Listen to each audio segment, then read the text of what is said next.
अस्सलाम वालेकुम नाज़रीन, आपको पाकिस्तान की विक्ट्री की बहुत बहुत मुबारक हो। As expected England bundled out really quickly this morning, और नोमान अली और साजिद खान की क्या कमाल की परफॉर्मेंस। दोनों प्लेयर्स ने मिल के 20 विकेटें टेस्ट मैच में ली। एक उम्मीद थी कि शायद दोनों बॉलर्स 10 विकेट हॉल्स कर लें, एक नया वर्ल्ड रिकॉर्ड बन जाता, लेकिन ऐसा नहीं हो पाया। बहरहाल एक बड़ी क्लिनिकल परफॉर्मेंस पाकिस्तान की तरफ से। ये मिथ ख़त्म हो गई है कि पाकिस्तान में क्वालिटी स्पिनर्स मौजूद नहीं हैं। इन दोनों को जब ऑस्ट्रेलिया की सीरीज़ के बाद ड्रॉप किया गया था तो बड़ी हैरत की बात थी, इसलिए कि इतनी प्लेसेड पिचेस के ऊपर दुनिया का कोई भी स्पिनर होता तो कामयाब ना होता, और इनका उसमें कोई कसूर नहीं था। दूसरी चीज़ जो हमारे सामने इस मैच में आई वो ये है कि टीम में स्पिरिट मौजूद है, और अगर मेहनत की जाए तो रिजल्ट आ सकते हैं। Along with a lot of good performances, इसमें सऊद शकील की अभी तक बड़ी अच्छी परफॉर्मेंस रही है। सलमान अली आगा बैट के साथ बहुत कमाल की बैटिंग कर रहे हैं। कामरान गुलाम हमें एक बड़ा बेहतरीन एसेट मिल गया है, जो मेरा ख्याल है अनकरीब आपको नंबर 4 पे नहीं नंबर 3 पे टेस्ट मैचेस में नज़र आएगा। तो we have had a lot of positives from this match. However तीसरा मैच अब अगले चंद दिनों में शुरू होने वाला है, और हमारे बहुत सारे मसाइल हैं जो अभी भी मौजूद हैं। Number 1 top order batting. Victory अक्सर चीज़ों को छुपा देती है, लेकिन हमारे ओपनर जो नंबर 3 के ऊपर जो स्कोरिंग का इशू है वो चल रहा है। Shan Masood as a captain अपना पहला मैच तो जीत गए हैं, लेकिन at this point in time he is barely being able to get selected in the team. उन्होंने 150 रन बनाए थे सीरीज़ के शुरू में, बहुत बार कमाल इनिंग्स थी, लेकिन उसके बाद उनके 3 लगातार फेलियर्स हुए हैं।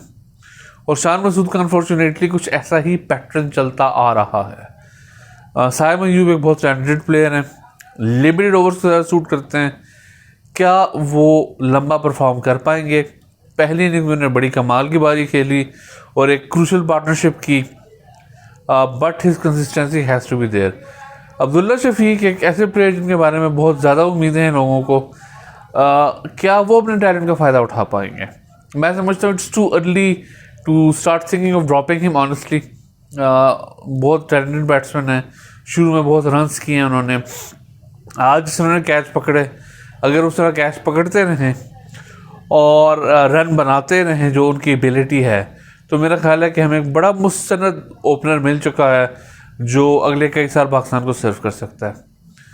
अगले टेस्ट मैच में पाकिस्तान के लिए थोड़ा सा कॉन्फ्रेंस ये बन गया है मेरे ख्याल में कि क्या अब ये पेसर्स को लाना पसंद करेंगे पिंडी में, या स्पिनिंग विकेट बना के ऐसे ही स्पिनर्स को दोबारा खिलाएंगे।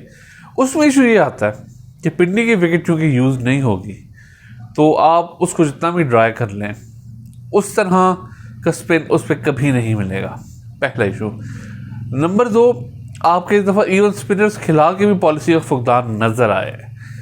जाहिद महमूद को इस मैच में क्यों खिलाया गया है मुझे समझ नहीं आया।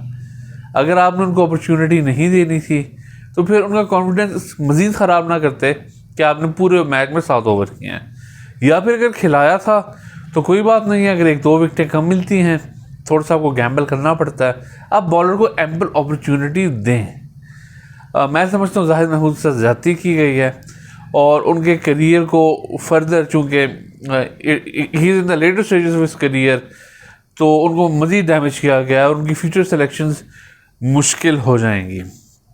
पिंडी की wicket I hope is going to be a supporting wicket. It's best के अच्छे अगर बैट्समैन मेहनत करे उसको रन मिले, बॉलर मेहनत करे उसको विकेट मिले, खा वो स्पिनर हो या वो फास्ट बॉलर हो। डेड प्लेसिड विकेट बनाने की कोई ज़रूरत नहीं है कि ड्रॉ हो जाए, या ओवर जेलस हो के मेरे ख्याल में ओवर स्पिनिंग विकेट बनाने की भी ज़रूरत नहीं है। ये तो खैर मुल्तान की विकेट बाय नेचर ही ऐसी हो गई, and it still seem like a decent track. इसमें कोई अभी भी माइंड फील्ड ये नहीं बनी थी चौथे दिन के अंदर, और इंग्लैंड की जो एक जिद है कि हमने तेज़ खेलना है और that's the only way, that is one of the factors कि इंग्लैंड वाले इस कदर जल्दी बंडल आउट हो गए। Overall once again a great performance.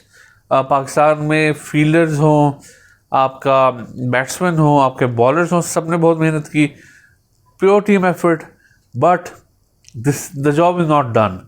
हमें अगर ग्रेटनेस अचीव करनी है तो फिर हमें अगले मैच की तरफ देखना है, और हमें ये देखना है कि हमें लॉन्ग टर्म क्या सोल्यूशन करने हैं।